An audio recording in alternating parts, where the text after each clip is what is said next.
jab, uppercut, leave you laid out on the floor. Try to duck and roll, hit and miss, now you counting stars. Should've practiced more, should've hit the mask, get out there more. Claim that you're the best. You gotta show me, son, actions over words, baby boy, is you real or what? Talking way too much, world come. Back sports, talking way too much, world come. Back sports, talking way too much, world come. Back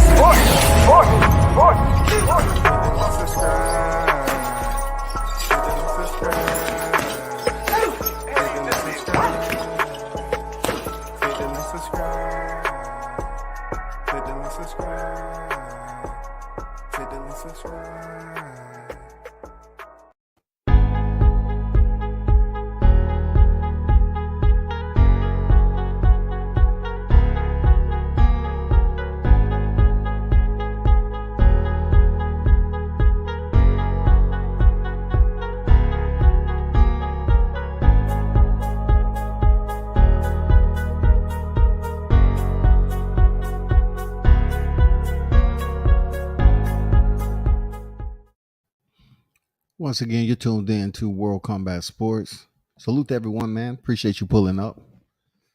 Give me a minute to finish this up right quick. If you're in the building, man, hit the like button. You know what I'm saying? Trying to get the room kind of populate. You know, have some hot topics tonight. You know, on a plethora of topics in sports. Get you the listener opinion on some things. And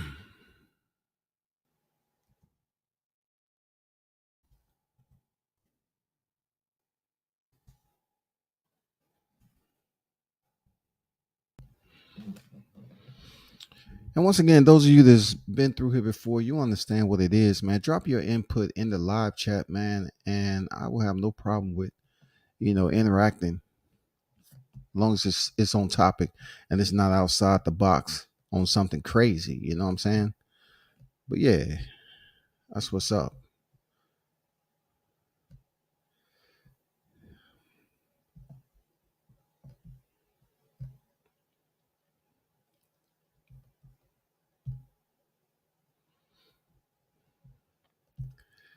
Okay, let's kick this off, man. I'm gonna get some of the easier topics out the way, man.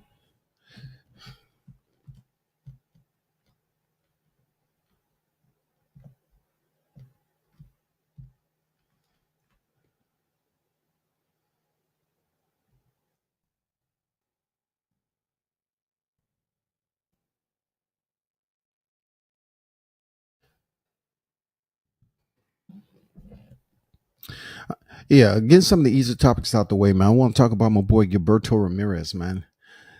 Yeah, I had the opportunity to interview Zerto like twice, man. One time in Texas, the other time in NYC. Good guy and real solid fighter. You know what I'm saying? He's actually 43-0, man, with 20 knockouts. He's a 30-year-old fighter out of Mexico, southpaw, 6'2", tall, 75-inch reach. And, right now, people they really don't know who he is unless you're a hardcore, fight fan. Say, for instance, you see Jaime McGear, and you saw how Jaime McGear was moving through the divisions, right? Well, Zerto kind of did the same thing. Like, he was a champion at 168 and WBO super middleweight champion, and really nobody, no one was really paying him any attention. You know what I'm saying? Undefeated.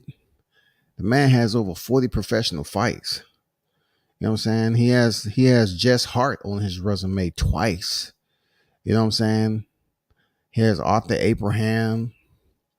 Last opponent, Yaniski Gonzalez, defeated him. He was 21-3. His resume is pretty decent. It's okay. But what I like is that he moved up to 175 and he's still undefeated. And he wanted to get Dimitri Bivol fight. He didn't get the Dimitri Bivol because he's not a bigger name than Canelo Alvarez. And you know how Canelo is moving right now. Canelo is just pretty much bobbing and weaving in whatever direction he sees fit. And then in that direction, there's usually a contract with a pen with a whole lot of money on top of it. So, Canelo understands what the commas are about. For real. Canelo understands what the comma, and those commas is what affected Gilberto Ramirez from getting the fight that he want at light heavyweight right now. So what does he do? He's saying he want to move up and face Lunga Macabo. Yeah, the same Lunga Macabo that Canelo Alvarez was thinking about swooping up there getting his WBC belt at cruiserweight. I think it's a pretty good move, because I myself believe that Ramirez will defeat Macabo. He didn't look very good his last fight, but the long rangier Ramirez, man, I think he has the potential of stopping Macabo, for real. I seriously think he has the potential to do that. So, if that is to happen, that means he would increase his weight divisions as a title holder, and also potentially in the future set himself up for a meeting with the one and only Saul Canelo Alvarez. It's dependent on when he finished, what his business at hand at 68 and 75. We all know Canelo had talked about moving up facing Macabo, but after he looked as bad as he did his last fight, then it was they decided against it, which was smart, very intelligent. Not to go up there and take that candy. You know what I'm saying? Take that piece of candy so easily. You want to, like, if you're going to get paid all this money, people want to see you fight some challenging opponents. So they declined, which is good. Now Zurdo is provided the opportunity to go up there and get that WBC title. You know what I'm saying? So we'll see how that works moving forward. And shout out to Zurdo, man. Shout out to Gilberto Ramirez Sanchez. Good dude. Free Hoover on deck, man. First in the building. Gotcha. WCS salute, bro. Salute to you, man. Zurdo reminds me of Julio Cesar Gonzalez. Yeah, man. He's a cool cat, man. Real talk. Good dude, man. I always tell people, like, having the opportunity to interview some of these boxers in person is absolutely an influence you have when you start speaking on them behind the mic. It does play a role. If you never met somebody in life, how do you even know or get the feeling on how they are, in general, off the first perception? Moving on, though. As you probably all seen, TBV, shout out to TBV. They are becoming one of the mainstream. Hold on for a second.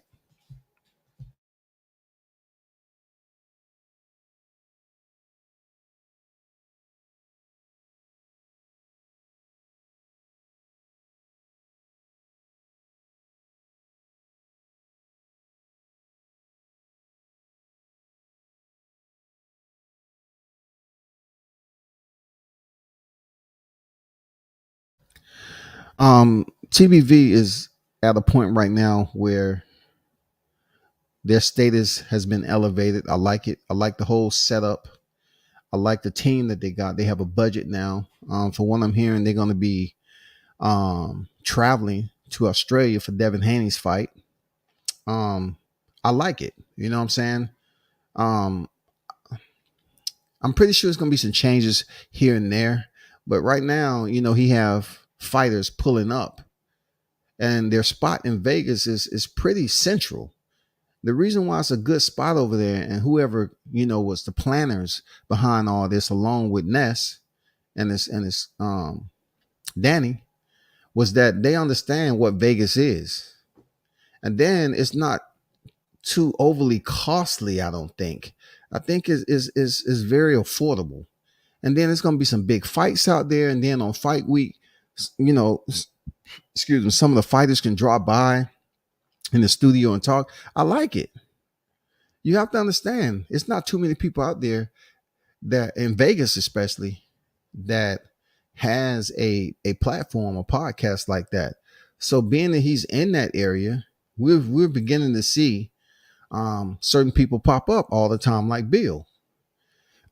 And this is kind of really beneficial to Bill Haney because now that Devin Haney has signed the contract, he can pull up to a platform and talk boxing or whatever.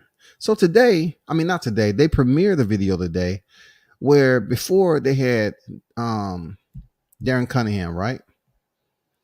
And he was saying some slight comments. I wouldn't call them benign. I would call them a bit baleful to a sense that he had some intentions on there. It had a little mustard to it.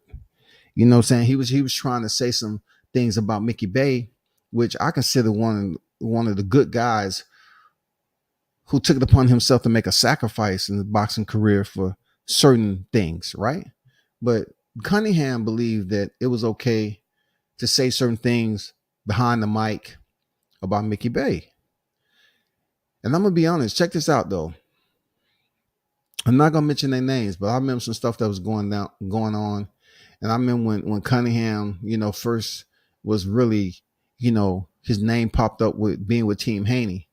And the person I was talking to was telling me the history with Cunningham. He was giving me his history. We was talking about, certain fighters up and coming. And some of the fighters that's been on YouTube, right? We was talking. And then they was telling me this about Cunningham, man. And I said, nah, I always have to say, well, I have to see it to believe it. You know what I'm saying? And they even said, hey, I guarantee you're going to take a loss real soon. He's going to take a loss real soon because he's this, and this. And they was right. They was right. They say he has too much going on. He think he's bigger than what he is. He's not entirely focused like people think he is. This is before he even got to that point of losing. It was way before, dog, we having a conversation. I'm getting some history on some upcoming fighters. You know what I'm saying?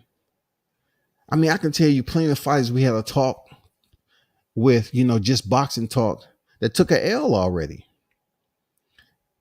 But Mickey Bay kept it classy though. You know what I'm saying? But I think at this point in time with Mickey is that he feel he has to defend himself and his brand, his name and everything as a boxer because he is out here training some dudes. You know what I'm saying? Some very big names. And look, if Mickey Bay's career after Tevin Farmer, if he chooses to retire, because one thing I respect about Mickey, he still has dog in him. We're talking about someone who came off with a several year layoff and went in there and lost a split decision to George Kambosos. Now, I'm not sure as the extension to his career that's remaining, but if he indeed, from what I hear, he's in fight camp, getting ready for Tevin Farmer, and they're going to make an announcement soon. He said he might be back on the show in about a week. So he's supposed to step in there with Tevin Farmer. It would be nice if, anyway, he's going to step in there with Tevin Farmer. And I was about to say it'd be nice if he pick up the win, but I have no qualms with Tevin Farmer at all to go against him at all. I think them two good guys. I have no qualms at all. But after this fight, he still has, some value to the sport of boxing because he can train other fighters. He was raised up under the tutelage of Mayweather Sr., Floyd Sr., and they know the system. And he was kind of pretty much explaining, and because, Ness, one thing about Ness, he's going to ask those questions, man. And he was kind of wondering why Mickey wasn't in camp, or he wasn't the one that was training for Devin's big fight for George Kambosos, because that's a huge fight. That's a huge fight. But one thing that stood out to me when he initially arrived in the studio was that he wanted to talk about his fight first. He wanted to talk about his fight first. All I did was take it as if he's being a man and he's saying, damn, hey, I got a fight coming up, bro. You're not going to smooth over that like I'm unimportant, when it comes to boxing. But yet you want to just start off with my position with Team Haney and this, that, and the other, right? So, that kind of stood up. You know what I'm saying? That pinged my interest a lot. That he said, let's talk about. So let's talk about his fight. and everything. He had water with him. He's in fight camp. And then sooner or later, it did transfer over to why he wasn't in camp with Devin Haney. And Mickey Bey was pretty much saying that they still have a healthy relationship, a respectful relationship, as far as the team goes. But the bigger question was why Ben Davison is in the camp now. Ben Davison posted a pic with him and Devin saying on the road to undisputed, which a lot of people are like, man, I can go so many ways with this, but a lot of people's like, damn, what's going on here? Why not have Mickey in there? And we never know with trainers, because trainers can get released at any time. Trainers are some of the most expendable employees in the sport of boxing. They can get kicked to the curb all the time. And this is not a perfect example, but this is one of these examples that we was just talking about Mickey being in the camp, how, it's a good look with him having the opportunity to train with Team Haney. And then I hear all, the YouTube channels on here that support Haney hard. They talk about how it's black this, black that. But y'all need to understand one thing. When it comes down to business, it's not always going to be black across the board. You know what I'm saying? It's gonna come down to experience. Pretty much. It's going to come down to credential. What are your credentials? And right now, Ben Davison has pretty decent credentials. And, I know a lot of people adore seeing Bill pull up and everything. I've had that happen to me. It wasn't like I had any type of fright about it. But on the YouTube, Bill Haney stays on the pull-up game on YouTube. So why wouldn't he pull up to something that's in his backyard? They was still having a conversation. Ness having a conversation with Mickey Bey. And then Bill Haney pulls up, dog. Look, Bill Haney pulls up, dog. He pulls up in that motherfucker with like Zorro without the horse, dog. You know what I'm saying? Now Ness is gonna have to deal with that shit. Look, he better stay in the good graces of Bill Haney the entire time. Because look, if Devin Haney has some type of damn adversity in his fight, Ness, I don't know how you're gonna do it, because you're allowing him to pull up and walk through that door whenever he feel like it. So when he pulled up, all Mickey Bey did was like, they dapped each other up, wasn't too much said. And then he sat down and started talking. Bill, you really have to listen to his tongue work, his tongue in cheek, because look, he said one thing I like about what Mickey said is that he wanted to talk about his fight. Bill be listening, dog. He might, in them 2 ears he got, them motherfuckers are crystal clear, dog. I thought that was some attentive type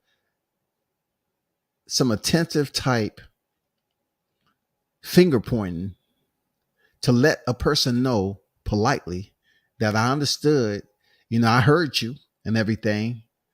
You know what I'm saying? It may not have been absolutely malicious in him just recognizing what Mickey Bey said when he initially joined TBV in that setting, you know what I'm saying, that podcast. But he just wanted to make it a point that he was probably in the parking lot listening. These cats be dropping Bill the link. And Bill pulls up. So I'm not sure if Ness sent him the link. I don't know if Danny sent him the link. But listen,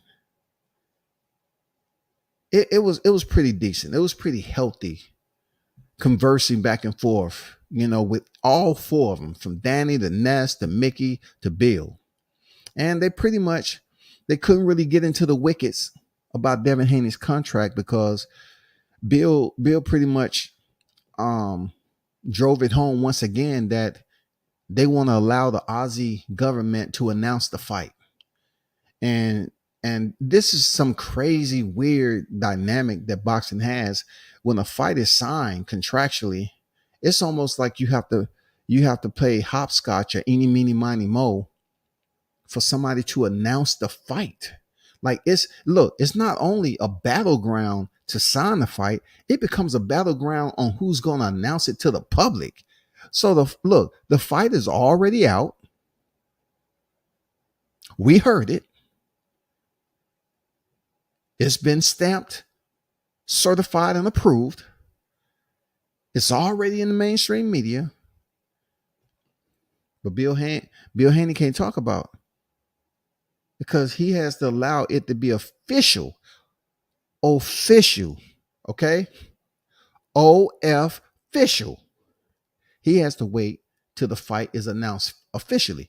Now, once again, it's like a 80-20 shit out there, because Ness said he wanted to know the details of the fight and stuff like that. Pretty much the details are out. I'm pretty sure Bill Haney is not going to allow us the fine details all the way down to the last penny. I think the details in general, what people may be curious about, is the Australia deal. Like it's not more so the contract. It's probably the questions I would want to know is, how did all of this, start to take, shape, right? After everything that went on, how did it come back full circle, start take shape and start churning? And, the breeze start picking up, you know what I'm saying? You start getting this vortex. And then it seems like Devin was in the middle of the vortex, like a tornado, and he didn't have no other recourse except to take the fight. I just want to know about, how did it all take shape, and why is the deal structured the way it is, if indeed Lomachenko did not receive the same on his end? Because I'd be remiss to say that Lomachenko received the same type of damn structured deal that seems to be extremely limited.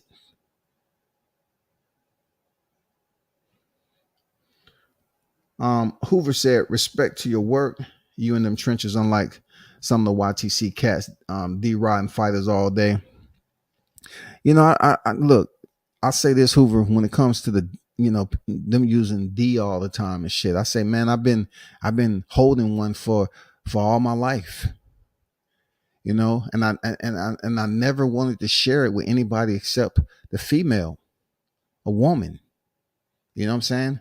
But hearing this YouTube shit, dog, it just gets out of hand. Like, what dudes be saying is just crazy. But anyway, not to get off topic, I want to know how it all shaped up. I just want to know what was the feeling that they had, because Bill was being very, very polite today. And we know if Bill Haney want to talk his shit, he'll talk his shit. But he was being very polite. You know what I'm saying? He wasn't out of pocket. He wasn't trying to go sideways with this shit. This mug was being extremely professional. And it's not the first time he's been on TBV. He's been extremely professional about this damn contract. But let's get to the moments where we can consider this to be heading towards a different level, towards another championship pinnacle. Bill talked a lot about legacy. You know what I'm saying? This is indeed a grandiose legacy fight. We're talking about, in your first division, you have the opportunity to fight for all the titles. You have the opportunity to clearly consummate yourself without any doubt that you're the undisputed champion. Now, what has so much suspenseful plot to this whole entire equation is the fact that he has to fight 2 fights in Australia. And it's been all these scenarios that's just basically boiling over out here. The scenario is, if can he really make it out of Australia undefeated? And then I hear the scenarios. I seen somebody put, George Kambosos is going to defeat him the first fight, and then Haney will get him in the rematch. Obviously, they didn't read the contract. You know what I'm saying? Because from my understanding, Devin Haney loses the first fight. He doesn't have a second fight. You know what I'm saying? Not in this trifecta right here. He doesn't have a second fight. The rematch doesn't benefit Team Haney. It benefits Kambosos. So the positive aspect of a legacy fight is that Devin Haney goes over there, he wins the titles. He becomes clearly undisputed without look, it's no apprehensions, no optimism, is none of that shit. It's clear, concise, straight to the point, exact for the history books that he is indeed the undisputed lightweight champion. He would have been able to do something Lomachenko wasn't able to do. All right. Teofimo, when it comes to Devin Haney's belt being included, he wasn't able to do it. Now I still consider him that undisputed for the belts he did have. And I explained to you why previously. Only because Mauricio Suleiman has demoted a belt that still holds seniority in other divisions. He's demoted it, only in this lightweight division. But anyway, Devin would have the franchise belt all the way down to the last kabang ring. He would have all the entire sleigh of titles at that division. He would be the only one to have done it at the lightweight division over all of them. Kambosos, Teofimo Lopez, Lomachenko. He would have been able to accomplish a mission that was so that was basically structured outside his best interest. And if he's able to get this first fight under his belt, that's history. Regardless of what happens after that, it's history. Look, Devin can win the titles and then lose in the rematch, but still, it really doesn't matter. It'll just be, okay, a benefit to Kambosos. He become a unified champion for a second time. You know what I'm saying? He matches Devin because he would have been able to win the titles back. But the first to do it would be Devin Haney. And also that would go on his resume. Just like it would go on Kambosos' resume.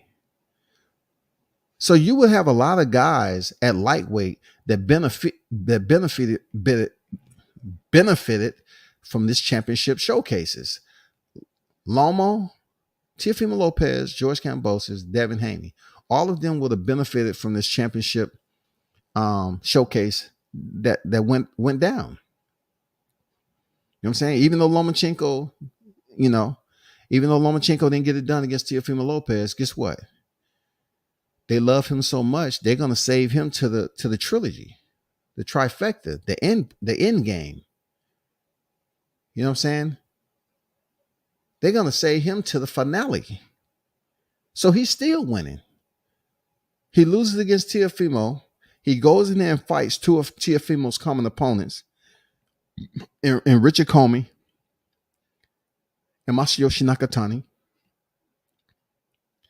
And he damn near stops both of them. Then he goes over to the Ukraine to fight a war, and they say he chose to voluntarily stay over there. Now he's the end game. They have to come see Lomachenko.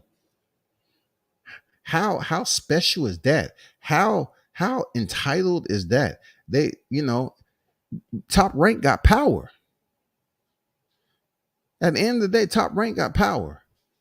And a lot of people are going to say, oh, that's only because Lula Bella, he was kicked out of PBC. It doesn't fucking matter what Lula Bella was unable to do business with anymore. It's the fact that he was able to reach out. Top Rank was, say, okay, I'll break bread with you. This, and this, and this. Boom, boom, boom. And that's the way it's going down. But for Haney, there's another scenario out there that people say, why don't he just win the belts? If he's able to win the belts the first match, because that's mandatory. Win the belts the first match, and then move up to 140. That all seems all fine and everything, when we're up here just having a dialogue about it. But we need to kind of dig a little deeper as to what the contractual agreement, what the stipulations are. You know what I'm saying? Because in boxing contracts, they're almost just like wet tissue sometimes. You know what I'm saying? As you sit down and look at it when it's all dry, it's cool. But that shit can be recycled and thrown in the trash just like everything else. It's there. And then you say somebody found a loophole. They ask their attorneys this, that, and the other. What if we do this? Can they sue us here? What if we do this? Can we get sued? This, that, and the other. If Haney wins the title first, right? And then vacates and go to 140, can it happen without any type of legal repercussions? You know what I'm saying? Is it possible? Let me get to some of these chats. I mean, that's the big question of the day. That's the big question, because that's becoming to be a topic of discussion. As far as if he wins, can he just drop that motherfucker and say, I'm out, I'm gone. I did what I wanted to do. I got the belts. I'm gonna do my photo ops, and I'm moving to 140. I remember when Tyson booted Tommy Brooks off the team the day before Lennox Lewis fight. Yeah, boxing, man. You have ear. You know what I'm saying? You have that ear noise, you know what I'm saying? People in your ear telling you certain things and what you need to improve, and they can get the person to improve it. All along, you don't know if it's an agenda behind it. You don't know if it's a plus or minus. That's how boxing flows, man. King Mitch on deck. What's good with it, bro? Big dog on deck. Got you. Shakur thinks he's up next. He may be correct. TBV love Haney over there. T.O. pops up with more bitch asses than ever. That's because you don't like T.O., bro. T.O. is, look, I'm going to be honest. T.O. has changed since I initially knew him. But like I said before, boxing is about trash talking and a whole lot of other things. So I'm not going to sit up here and frown upon what T.O. is doing. I mean, I've been on record as saying he's one of the best interviewees in the sport. I still think that, like, he's a really good interviewer. Like, he's going to tell you what he tell you. But as of late, he has been saying some direct, curvy type shit. You know what I'm saying? Teal and his pops are embarrassment. Teal said it was a scheme for Haney, of all people. Junior's stupid ass said Kambosos was a dirty fighter. Yeah, they've been dropping some poignant type accusations. And when you do that, man, the internet is undefeated. They're gonna do sound bites. They're gonna damn hold you accountable. They're gonna record your shit. And he say it was set in stone already. When he fought. You know what I'm saying? He say it was set already. He's saying his fight was set up. That's why he lost. And he still claims they robbed him. And then he's saying that it's all set up. Okay, let me briefly break this shit down on what Teofimo Lopez was implying. He was implying that they knew that Teofimo was going to vacate the belt. So Teo said they robbed him for Kambosos to get the belts to face Devin Haney. All right. This kind of compiles another story that was out there in the alleyway of when it was said that a certain source over NYC had somewhat brokered a deal for Lomachenko to get franchised and Devin Haney to pick up the WBC belt. Now, what Teofimo is saying is that they knew he was going to vacate, so they had to come off the belts and keep them all in one location, which is Kambosos, so they can make the Devin Haney fight. So I'm looking at it like the alleyway, they say that Bill knew about it. I'm not for sure. I haven't spoke to Bill. We're not on the communicative level like that. That's just what was said here, allegedly or whatever, that he knew about that, whatever. And then, Rick Glaser mentioned it when he was on Barbershop Conversations. And then coming full circle to this right here of the current, it's pretty much saying that they had this set in stone as a future calendar keep those belts centrally located so that Devin Haney can get his shot. And with all the back and forth verbal jousting between Teofimo Lopez and Devin Haney, Teofimo says Devin Haney will beat Kambosos. Top Gank understands Lou Greasy ass is desperate. A big shout out to Mr. Gumbo in the building with the dime on deck, man. Appreciate it. Appreciate it, big dog. One love to you. Always thank for support for the brothers pulling up. He says, salute WCS. Salute to you, my brother. Appreciate you. You know what I'm saying? Always love. I'm not talking about T.O. trash talking. I'm talking about his conspiracy theory of why and how he lost. Like we all didn't watch him lose to Camho and shit was clear as day. I don't see it as clear as you do there, Mitch. You know what I'm saying? Because your prescription is different than mine. Real talk. Your prescription is way different than mine, bro. My prescription is nearsighted as much as it is farsighted. Because I've seen T.O. fight. I've seen, I've heard him speak, behind, in personal, this and that. I've been in New York. I've been around his family. I broke bread with them. All that shit. At that time, right? I gathered a sense of understanding as how he was as a boxer. He's very confident in himself. Very confident.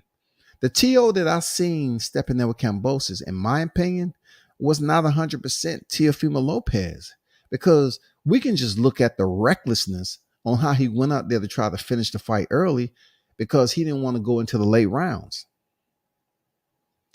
There was a method behind the onslaught, and that was going out there with reckless abandonment trying to finish the fight.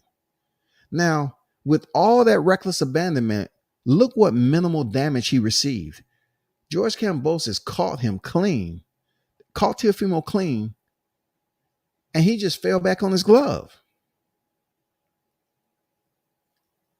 So what does that say about Kambosos, man? I don't give a fuck how hard he hit in the heavy bag. He hit Teofimo Lopez clean in the early round, and he fell back on his glove. And then he himself get knocked down, and he's on all fours. So I'm looking at it like he wasn't 100%, bro. That's all I can say, man. You know what it is. I know certain fighters you don't like, but I'm gonna keep it a buck. That Teofimo Lopez wasn't 100% in that fight. And Kambosos, even news articles came out. Even, you have to look at the medical documentation that came out on that. But, I know he said 11-2. All right. I know the championship fights go 12 rounds. People are going to goddamn hold him to the motherfucking cross for that 11-2 statement. You know what I'm saying? But hey, who am I? I can't sit up here and be a defender because you say, I think I won 11-2. Cats like Mitch going to be like, hold the fuck up. What this nigga talking about? T.O. lost the fight to Kambosos. The outcome of that fight cannot be debated. We're not debating the outcome. We're debating the performance. Also, internal to that, with the performance, we're debating the health. Because, like I said before, our prescription is different when it comes to seeing what I saw that night with Teofimo Lopez. I just feel like he wasn't 100% from looking at him fight. The outcome isn't debatable. The outcome is what it is. He lost the titles. That's clear. That's clear and evident that he lost the titles. But now all we doing now is talking about the next fight with Devin Haney and George Kambosos. Now we have to look at a deal that seems to be structured, you know what I'm saying, in an unfavorable way when it comes to Haney.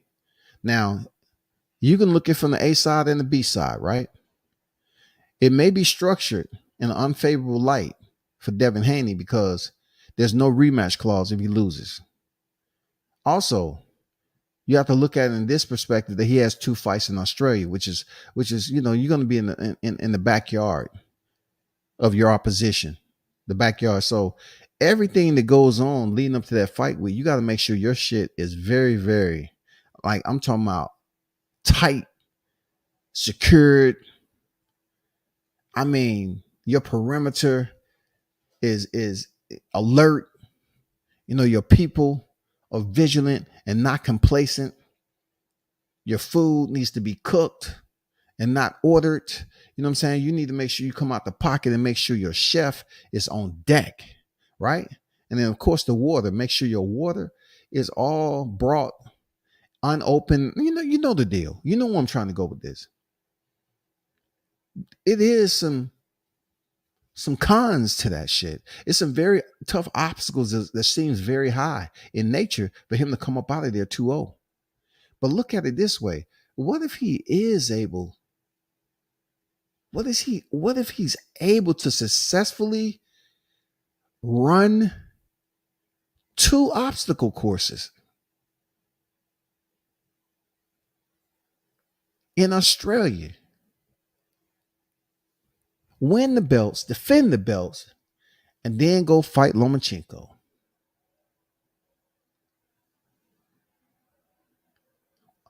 I don't like doing what ifs, but goddamn it, in this particular scenario, I have to do the what ifs, bro. What if he's able to successfully win the motherfucking titles, defend them against Kambosos, send his clown ass back to the damn Walmart parking lot for the circus attendees, and then go fight Lomachenko?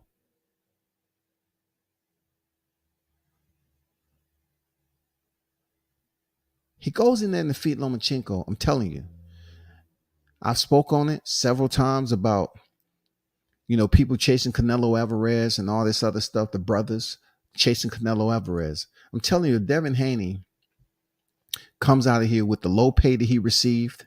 You know what I'm saying? It's been said he has like an 80-20 deal. If he comes up out this motherfucker, right, and defeats and run the gauntlet on this trilogy, he would have came out of nowhere. He would have been, look, if you ask Bill, they was never trailing behind. If you ask him, he's always going to tell you, oh, we always have a plan. You know what I'm saying? It's not how fast you want to run the race.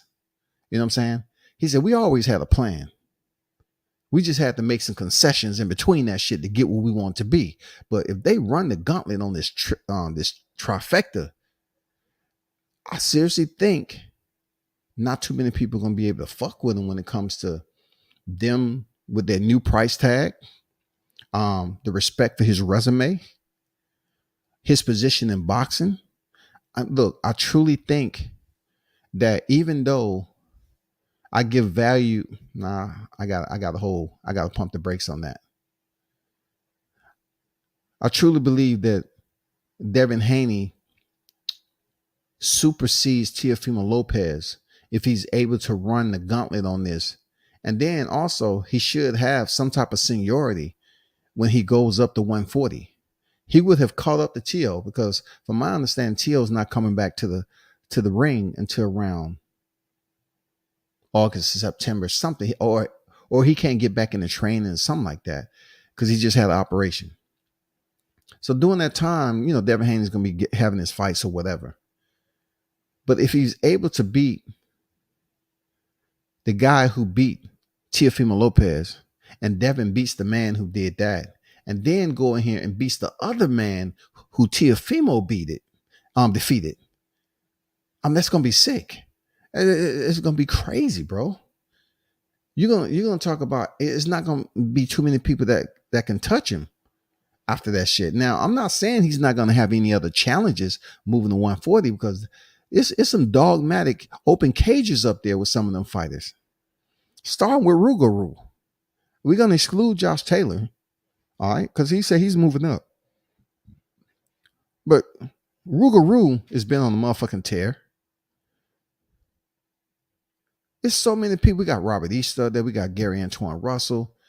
Man, we just have too many people. You know, we still got Elvis Rodriguez. We got Vargas up there. We got Jose Cepeda. We still have some hitters up there at 140. We got Teofimo Lopez whenever he comes back. And then, you know, you're talking about 3 fights at 135. Bill has been on record. Team Haney's been on record as saying they're going to move up to 140. So boom, they sweep. They go up to 140. They price tag. It won't be no bullshit. I'm making this.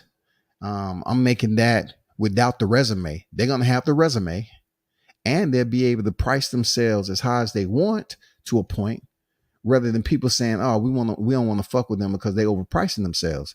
If he runs Kambosos twice from Australia and runs Lomachenko on Top Rank, you know, wherever they're gonna have that fight in the US,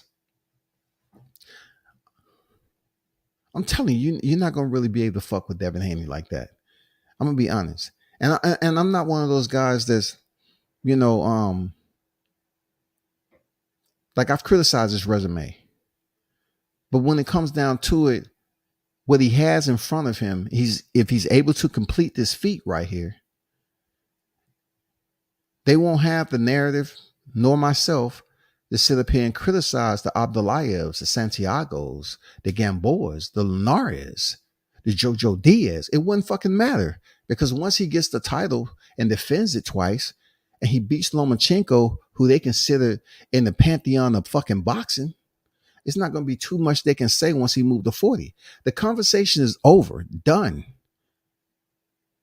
It's a wrap. He's on a look. He's levitating a bit higher than Teofimo up there. When he comes up there, he would have done something that Rougarou has never been able to do. Period. It don't matter if he's just coming to the division at all. Rougarou, he's gonna be higher than Rougarou, man. Of course, he's gonna be higher than Gary Antoine Russell, because Gary hasn't been in that championship status yet. All the other fighters up there, who's going to be able to fuck with him if he comes over there with all the belts? See, the reason why they're going to fuck with Teo, because he had the franchise, but he didn't have Devin's belt. Devin comes over there with his belt and everybody else's shit, and he's gonna call for a motherfucking concierge service.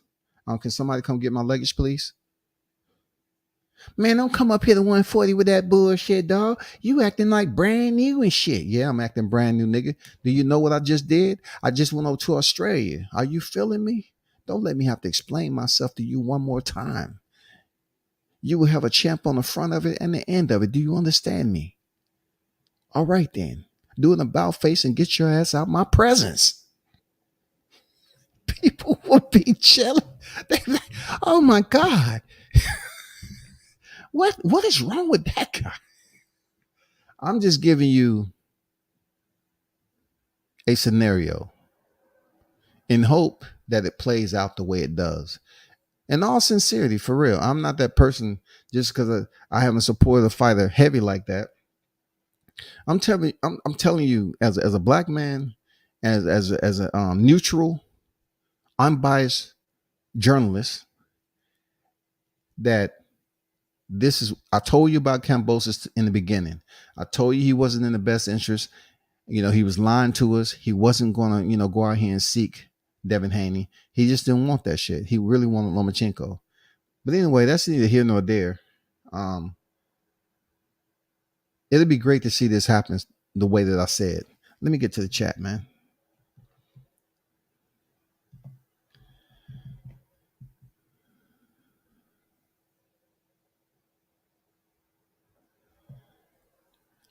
That's not the Teo that fought Loma. Exactly.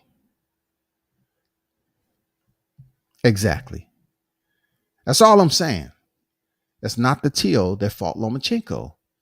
That is all I'm saying, bro. That is not the one who pretty much stalled and put Lomachenko in the ice chest. He put him in the freezer for the first half of the fight. And then Lomachenko started to thaw out. Oh shit, let me get to work. God damn. and it was too late. But yet, people, if he would have came back and defeated T.O., they wouldn't have been mentioning no shoulder. But since he couldn't get it done, what they say? Oh, he had a shoulder. Mitch say maybe he wasn't 100%. He still lost clearly. A debate, Mitch, is not whether he lost or not, bro. Why you keep hyping and underscoring he lost? The loss is not what's debatable. It's how he lost and the reasons for which he might have lost. We're not really debating the loss, bro. In my opinion, that was a slave contract. Listen, I even thought to myself, I really had to ponder this shit a lot. You know what I'm saying? I had to really, think about, is it a slave contract or not? Hold on for a second.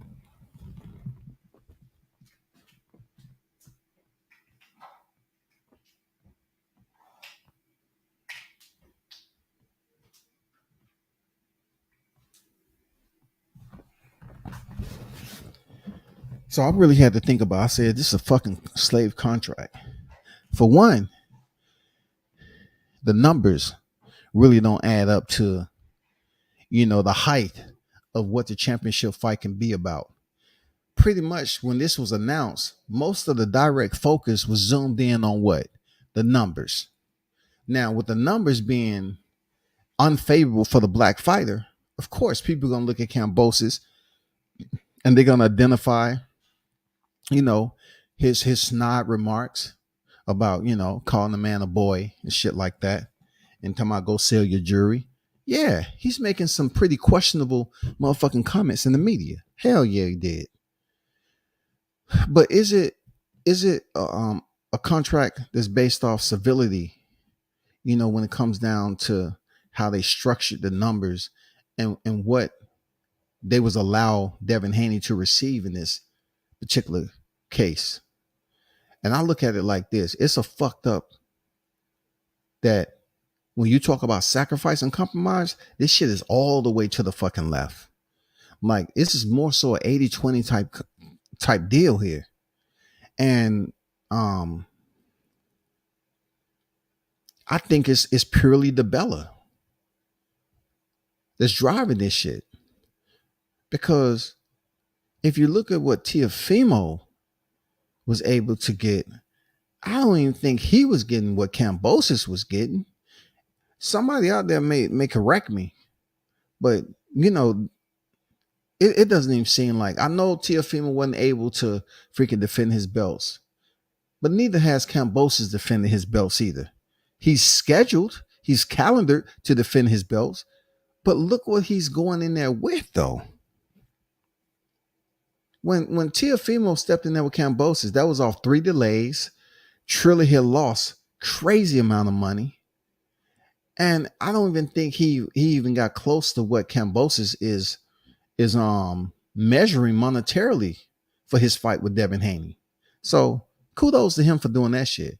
But for Devin Haney, from what I'm hearing, the 2 point, it's all the way to the left. The scale is very, very heavy in favor of Kambosos. But from what I was listening to Bill say on TBV was that it's all about legacy. So what a lot of people are going to say is, when it comes to legacy, comes compromise, and with compromise comes sacrifice. If you try to mesh all that together and you're successful, it's going to be victory at the end. You're going to be successful in the way of victory. And then after it's all said and done, you reach the hilltop. The hilltop, in my opinion, is not Lomachenko. The hilltop is defeating Lomachenko. You're going to be halfway up the summit if you come back from Australia with those belts after dispersing of George Kambosos. Now you're damn near close to the damn tier, to the crest. After you defeat Lomachenko, you will be standing on the top of the mountain, point blank, period.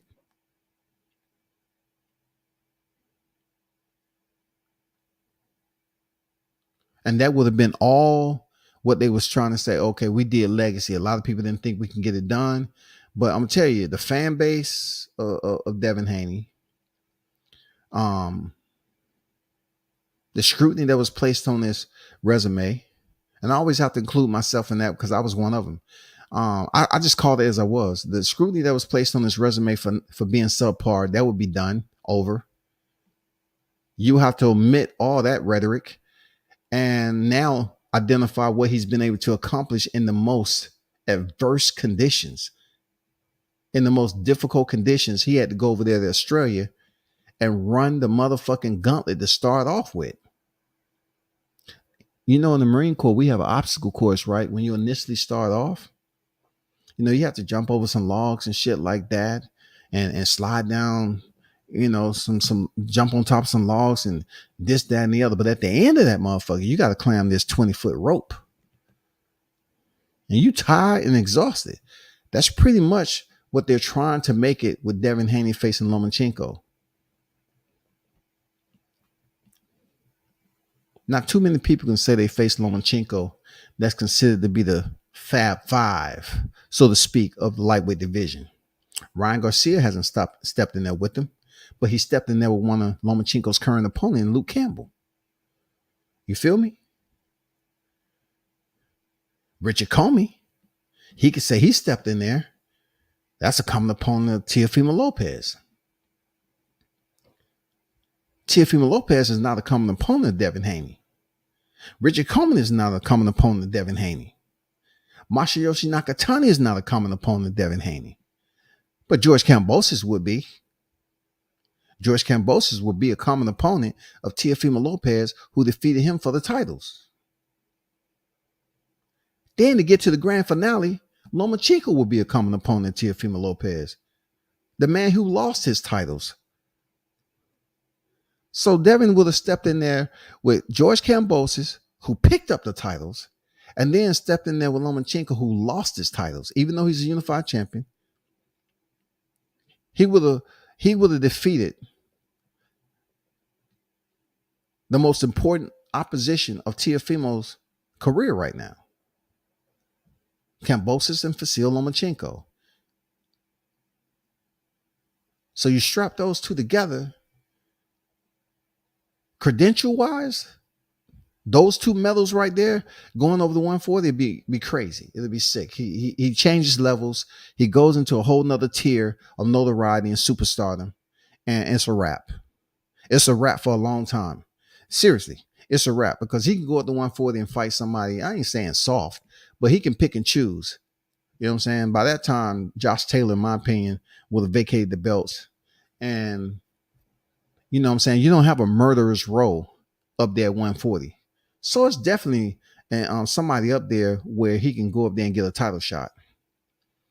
You really don't have a murderer's row that's just, you know what I'm saying? I mean, you just don't have it. Like, I got to give Regis his props, man, because, you know, Regis has demonstrated he's a tough mofo, and he ain't having no plans to move up to 47 just yet. But he did have a tough fight with Josh Taylor. He obliterated motherfucking Ivan Redkach. And then his last opponent. So I have to give Regis being that big dog. Jose Ramirez. I'm not sure how long he's going to be at 140.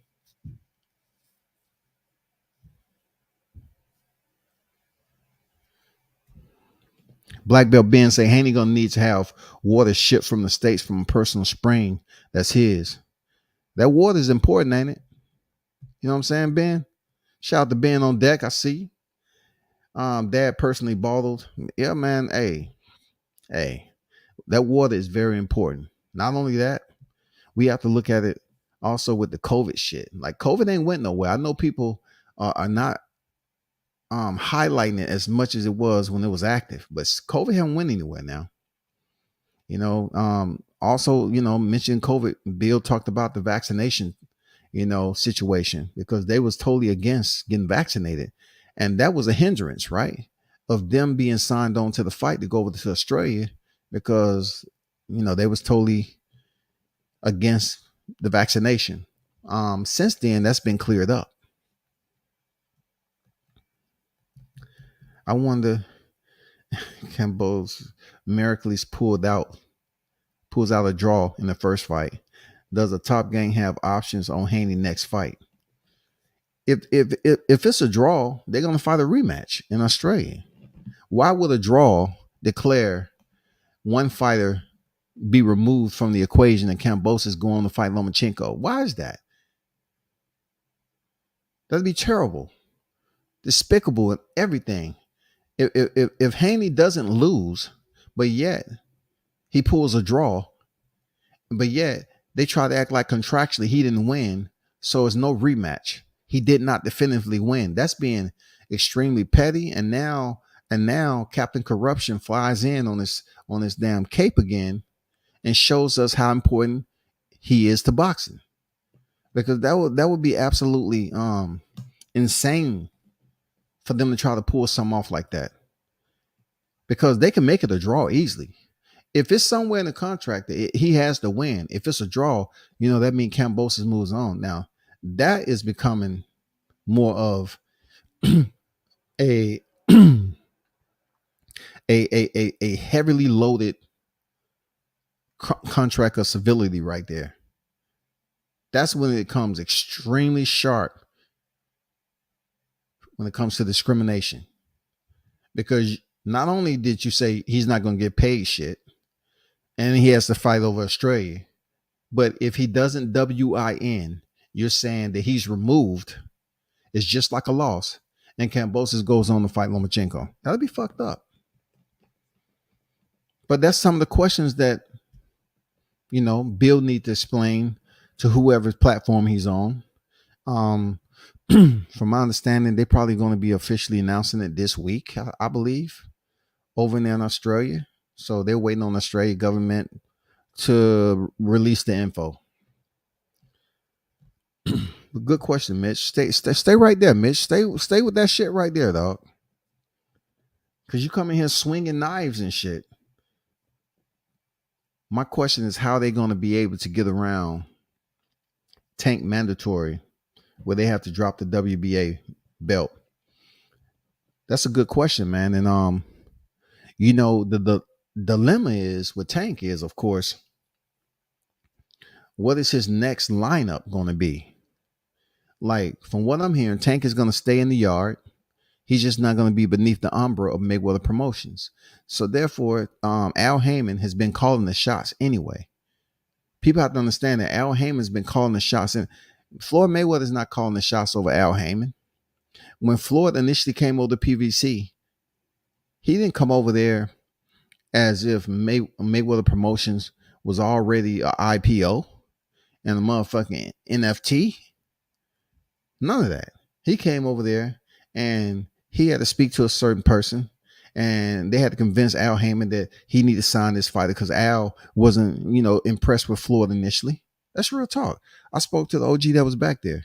We had a long, lengthy conversation.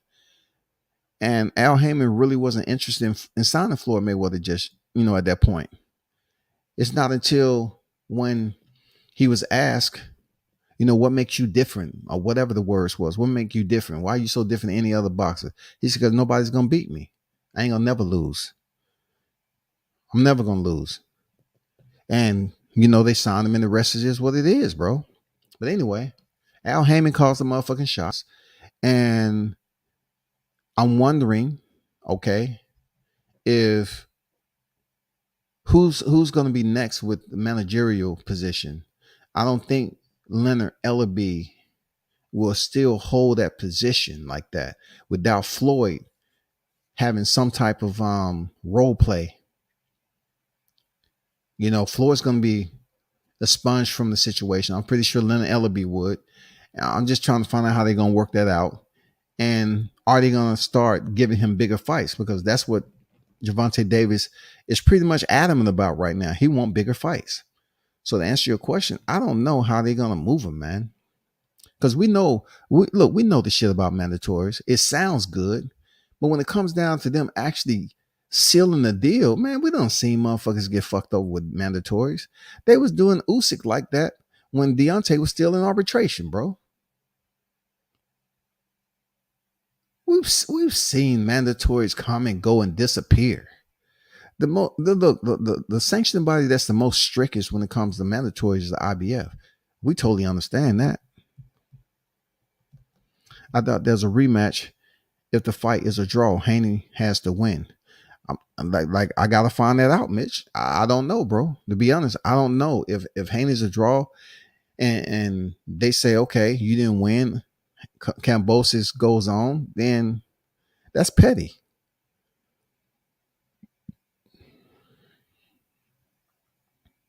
I just look at that as being a bit malicious. You know what I'm saying? A malign way to demonstrate and your enforcement of power. That's the way you do it, through paperwork, writing, language. That's how you enforce that when it comes to boxing. So if by chance it says in there, Devin Haney has to win, and if he doesn't win, if the fight is a draw, Cambosis advances. If that says it in there, he advanced off a draw, then that's easy for the judge. Come on, the judge can make it a draw. The judge can make that motherfucker a draw. Man, that's it. That's easy. But we're not gonna think too far into the dark side, bro. Rougarou still ain't made 140 since Taylor fight. Now I don't know what that fight in Dubai was as far as weight goes. Well, Regis just signed with Probello not too long ago, right? So they have some plans for him to fight. And the fight you seen in Dubai was just Regis getting another paycheck. You know what they waiting on? They waiting for the motherfucking titles to drop. Now, don't ask me why Regis is not going back in there and fighting Taylor. Probably because what you just said, he might not be able to make the motherfucking weight. You know what I'm saying? He might not be able to make the weight, dog. I don't know why Regis is not willing to just move up to one, take a couple of catch weights in between, like Lamont Peterson did, like Danny Garcia did. Just take a couple of motherfucking catch weights in between and before you get to 147, man.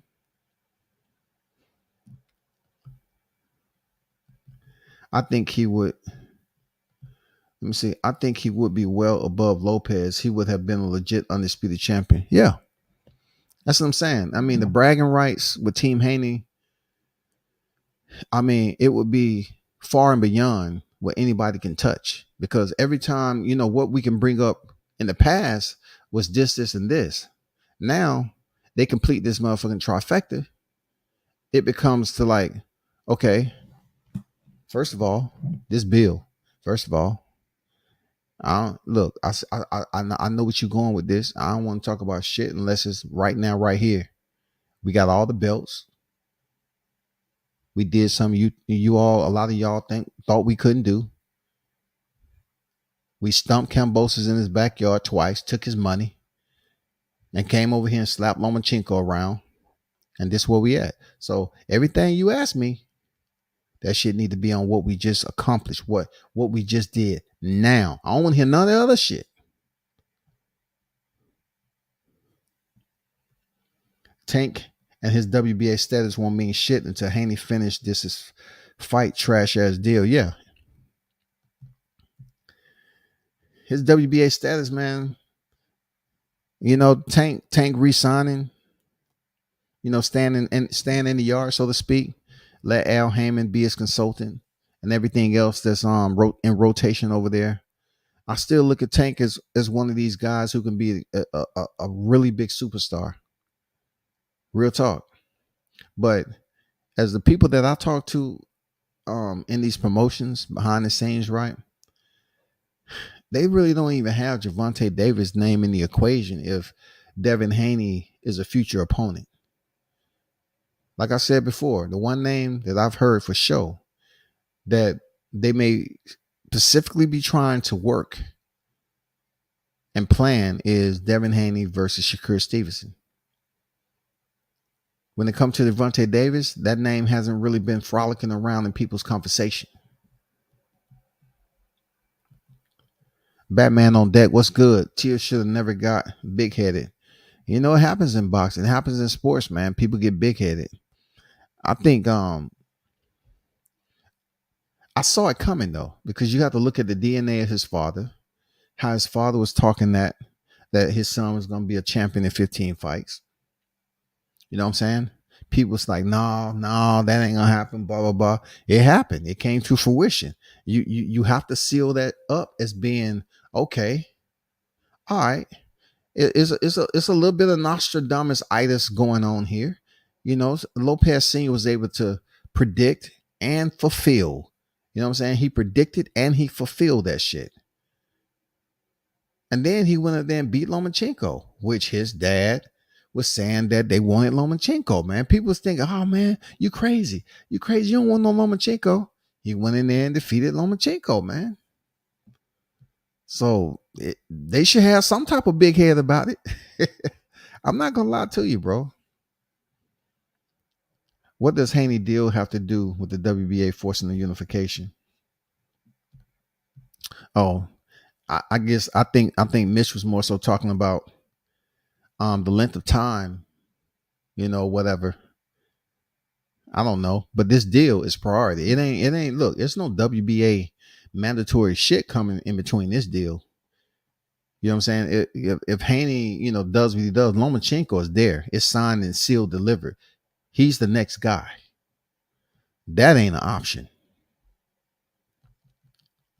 There's no unification for a regular title. Plus, Haney is apparently on the contract for a 3-fight if he wins the first fight in a rematch.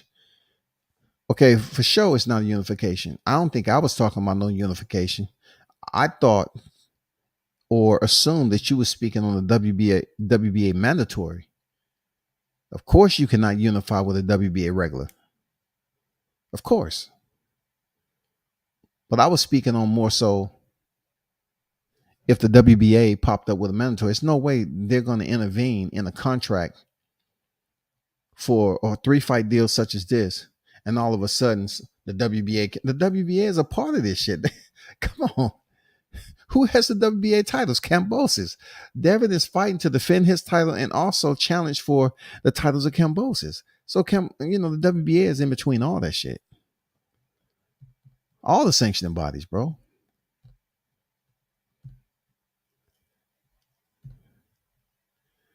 I highly doubt the WBA would try to intervene in an undisputed fight to enforce a mandatory that Tank really doesn't give a shit about.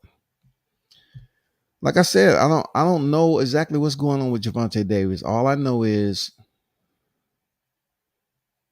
he has to get past his next fight with Rolly. That's it. Because that's pretty much why his name is not popping up in the conversation like this. Like, it's funny because they're bringing up Shakur Stevenson as if he's already gotten past Oscar Valdez. But, you know, Shakur Stevenson, I call him the emperor of boxing. Shakur Stevenson is dead set, like on proving to people that he may potentially stop Oscar Valdez. He gonna put on the show. But, hey. Tank beats Rolly. Devin beat Kambosos. Loma comes back. WBA orders the Tank fight before the rematch of Haney and Kambosos. No, that won't happen. That y'all have to understand, this contract is armored. This is not some soft exterior that you're talking about. Some lightly, you know, gathered contract, man. This is not scribble. This is calligraphy. This is not anything that you just thought.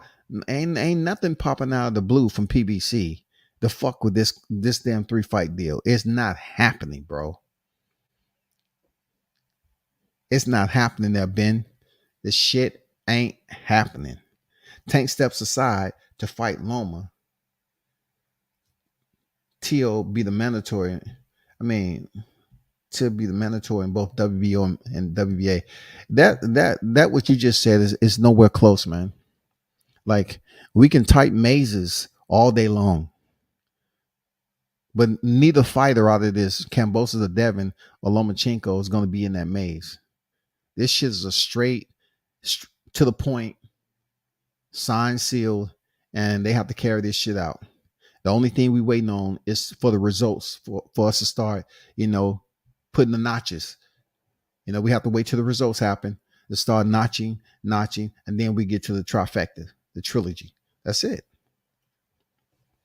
Does Davis stay to fight Tank? It all depends on how he looks in these fights, man. You have to understand one thing. This contract is very uphill for Devin. Very, very uphill. Like, once again, if he's firing on all cylinders, you know what I'm saying? And he gives us a performance that's way outside of what we've seen him in previous fights. It's up to them on staying down here for a big fight with Tank. I don't know, bro. That's a good question. That's just a very good, tough, distorted, very complex question. Because it's really good for topic of discussion, but really is so desolate because Devin Haney hasn't even started his first fight yet in Australia. He hasn't even started. Tank is still undefeated, bro. And though Tank hasn't went into a fight like Devin, especially at 135, he hasn't went into a fight. Still, he's been on PPV. So it's crazy. It's crazy. He hasn't been in a championship fight like what's about to go down. Not even a unification bout. But he's on PPV, though. As you heard him say, I make more money than both of them. WBA can't order shit unless Cam Hollis declines his rematch clause, which would be extremely incompetent on his behalf. Extremely incompetent, and man, the internet will goddamn devour his punk ass. Devour him. He pulls out of his rematch. And then look, we have to understand, like, we have to consider the factors of damage, how much damage both fighters take in the first fight, and the suspension that goes along with it, and then how they're gonna come back. This is a big money deal. This is, what I'm saying, they're gonna cut corners just like they did Dillian White and Alexander Povetkin. I didn't think Dillian White would be back for at least 5 years because I thought it'll take 4 for him to wake up. But he woke up, and somehow in his dream he was like, "Hey, I want a rematch," and they made that shit pop. I was like, "How the fuck can you get knocked out like that and you get an immediate rematch?" Keemish, where did you find that clause that say the WBA can't order a mandatory fight for their own belt? Look, good question, but I'm not answering it for you. Mitch, you can answer that, which you probably did already. Let me see. The way this deal is structured, I wouldn't doubt a draw leaves Haney in the cold. Everything points to Haney having to win. I don't know the particulars of the deal as it pertains to the scenario. That's you, me, and a lot of other people. I really don't care how many people get on here and speak on this contract. There's no way the details are being talked about unless it's behind the scene. And even then, I can't speak for Bill, but if I was in his position, I wouldn't let it out the bag because you never know how eager people is to get up here and say they're the first to do something. You know what I'm saying? We have a lot of channels on here that want to be the first to do shit just for 33 more views. You know what I'm saying? So I think it's been pretty hush hush, especially somebody leaking the shit here. And we'll see what happened. We'll see what the details are about. That's a good question y'all bringing up in this motherfucker. It's a good question. If it's a draw, what happens? Because you can't extend 3 fights in Australia. That's not going to happen. So that's what makes it a damn good question, a very educated question, especially dealing with a complex fight like this that seems to be at the detriment of Devin Haney having 2 fights in the backyard of Australia. According to Tank's coaches, Tank will still be doing business with Floyd as long as it's good business. So you talking about Calvin Ford and Kenny Ellis? I wonder where you got that source from, Ben. Where you hear that at? If it's off a channel, I'm not doing that because I can get on the phone right now. I don't know what that is. I haven't heard that from the people I was speaking to. I'm not saying you're wrong, Ben. I'm just saying I haven't heard that.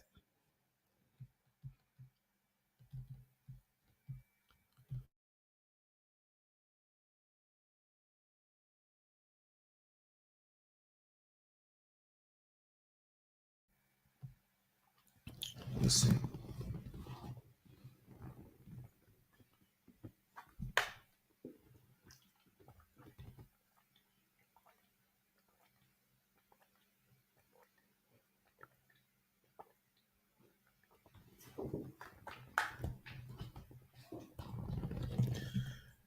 Mitch say, Ben, the rematch clause that Haney and Cambosis had agreed to can't be interrupted by the WBA. The two fighters are already on the contract for the fight if Haney wins.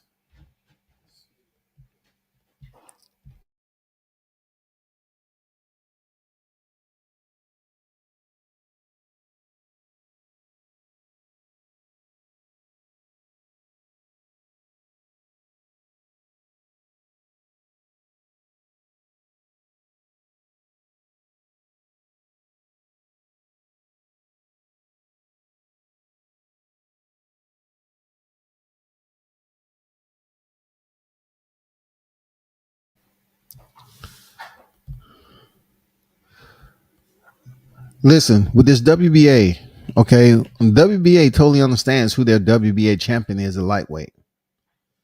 Why would a deal be structured of this magnitude and then the WBA comes out of nowhere and say, well, guess what? We got the winner of the first fight. Now we're going to put a man. No, they're not going to do that, man. This is boxing. Mandatories can be disregarded, shelved, you know, put in the recycle bin. Man, come on, man. It's bigger fights out there. Now, if Haney wins both fights and somehow Tank is signed with Tank is not signing with Top Rank, Mitch. That's a fact. Tank is not signing with Top Rank. You can quote me on that. He's not. Maybe Tank gets the nod over Loma, and I doubt Tank signs. I also doubt he'll get the nod from Tank. Get the nod from Top Rank over Loma. That ain't happening. He's not signing with Top Rank. I'm talking how the WBA is forced to consolidate their belts expeditiously, not 2 years later. I don't think a WBA regular title is very important. I think it's like, I mean, you're talking about something that's irrelevant at the point. It's considered a world title, but when it comes to this topic of discussion with this 3-fight deal, no, man, WBA is already a part of it as far as sanctioning bodies. Come on, man. You truly believe, Ben, that there hasn't been any? No, I'll take this back. You actually believe the sport of boxing is so embryonic and rudimentary not to know how the process work, how the metric system work. When you having a championship fight is this magnitude, and all of a sudden the WBA is going to come out of nowhere and say, "Hey, you forgot about us, Mandy." No, it's not going to happen, bro. They'll laugh at him. They'll be like, WBA, what the fuck are you doing, man? Sit your ass down.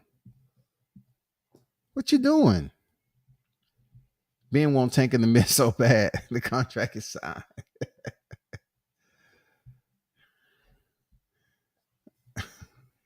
He is advocating hard, and he protesting like a mug. You know what I'm saying? He protesting hella strong on this mouth. 5 years, D White was fucked up. For real, man. Coach Kevin said it live on that podcast.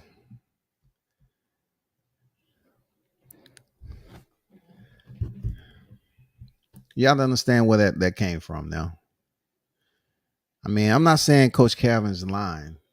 And I'm not saying that it may be a little process in there that Mayweather might have some type of role or position. But to me, from what I've been reading in the media and for what Tank Davis has been putting out, you know what I'm saying, which was a bit on the side of derogatory, I don't think he's going to have Floyd Mayweather in the equation like that. If you have him in the equation just a little bit, if you have him on the payroll, because Floyd is not working for free, why wouldn't you just have him doing the big deals, the huge chores, you know what I'm saying, taskers? Why play around with it? You saying basically he's not giving you the big fights, but yet you still want to keep him on payroll. And look, in a more a less priority, a position of less authority, or less priority. It doesn't make any sense because Floyd is just not that guy. He's not gonna sit up here and play a small role in Gervonta's career when he already made it clear that no one will be better than him. Like that, no one means to include Gervonta Davis.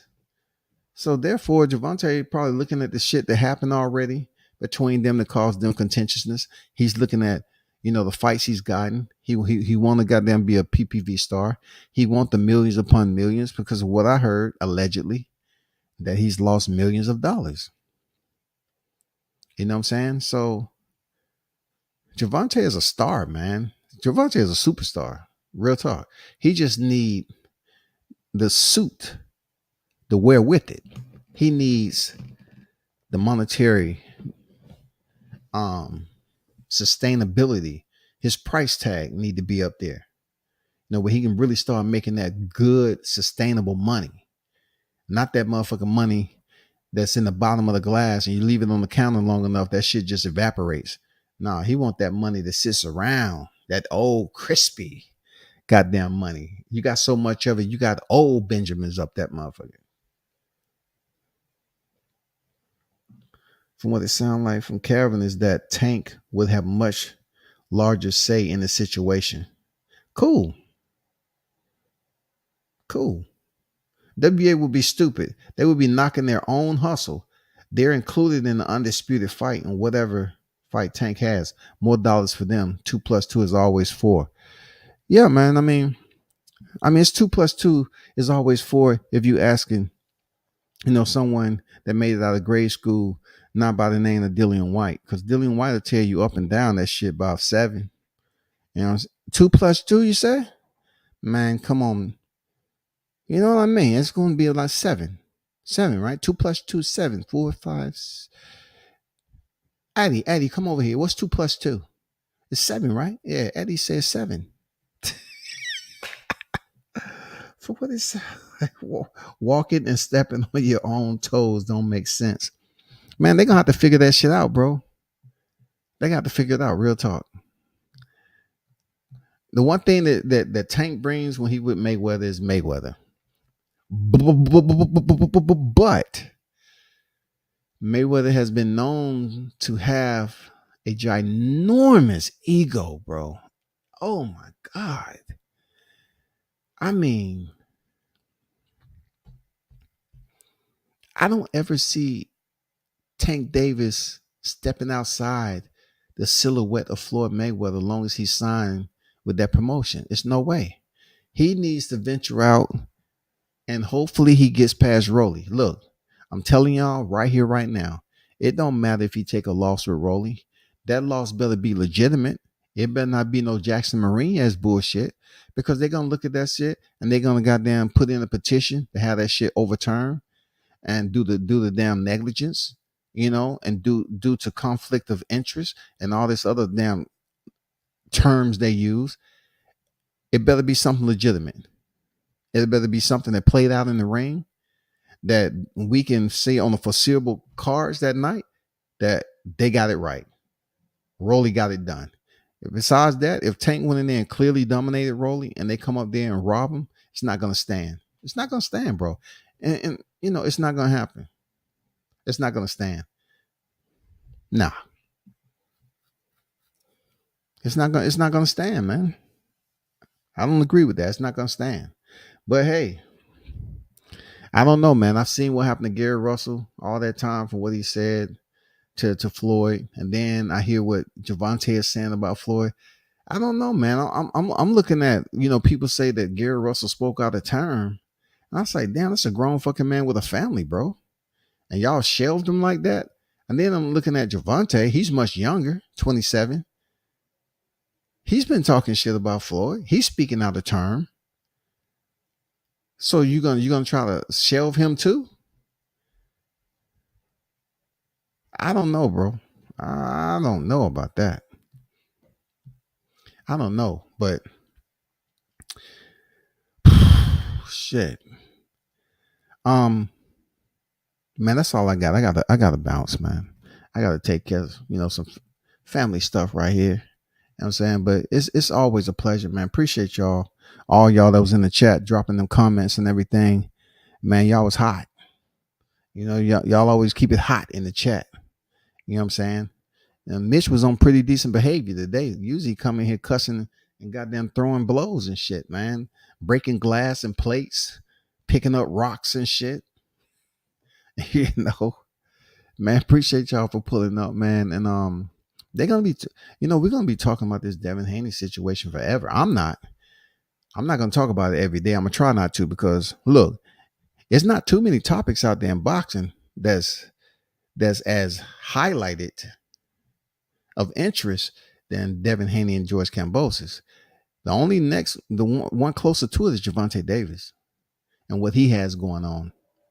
And then we're still waiting on Deontay Wilder to announce his return to the ring. Shout out to the Bronze Bomber. You know what I'm saying? I did see where they was leaving some place. I forgot. I don't know if it had anything to do with the ayahuasca, but they did have something to do with mind, body, and soul. I looked at their IG account and everything, and it was almost similar to some of the images I was looking at for the ayahuasca. So I'm not sure if that was similar or whatever, but yeah, we're still waiting on Deontay Wilder's return to the ring, whenever that may be, announcement or so forth, whoever opponent that may be.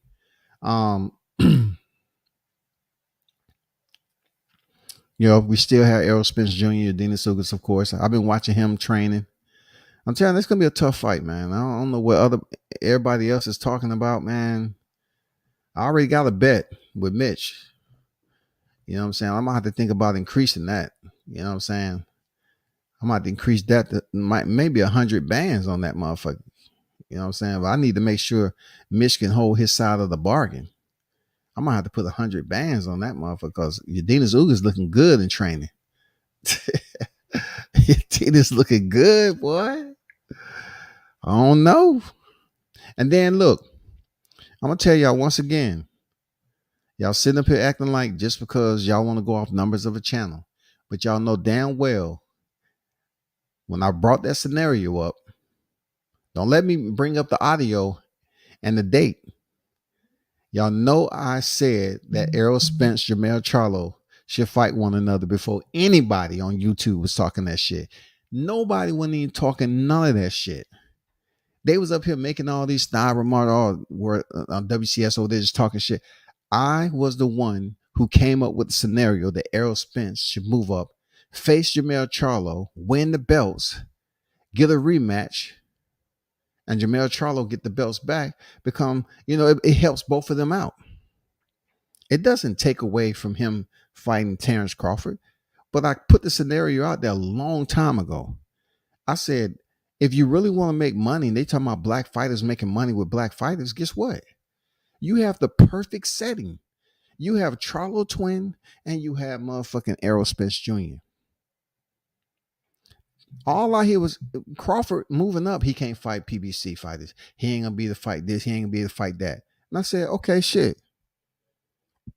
If Errol Spence really want to make some money in Texas, he can do it with Jermell Charlo.